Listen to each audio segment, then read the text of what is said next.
ములాన్పూర్ చండీగఢ్ వేదికగా Punjab versus Kolkata 31 IPL match లో scoring thrilling గేమ్లో పంజాబ్ 16 పరుగుల తేడాతో గెలిచింది.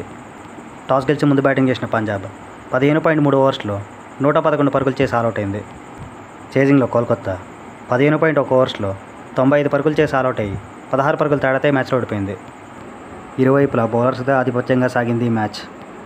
పంజాబ్ బ్యాటింగ్లో ఆర్య 22, ప్రభ్సిమ్రాన్ 30, వధేరా 10, శశాంక్ 18, చివర్లో జేవియర్ 15 బాల్స్లో 11 పరుగులు చేశారు.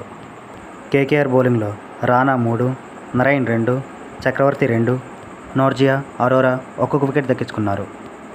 కోల్కతా బ్యాటింగ్లో రహానే 17, రఘువంశీ 37, చివర్లో రసూల్ 17 పరుగులు మినహా మిగతా ఏ బ్యాట్స్మెన్ కూడా డబల్ డిజిట్ దాటలేదు.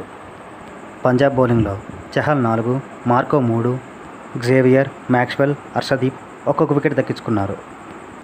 ఐపీఎల్ చరిత్రలో highest total chase, lowest total defence చేసిన ఏకైక టీమ్గా పంజాబ్ రికార్డు రాసింది. 4 వికెట్లతో మ్యాన్ ఆఫ్ ది మ్యాచ్గా యుజ్వేంద్ర చహల్ నిలిచాడు.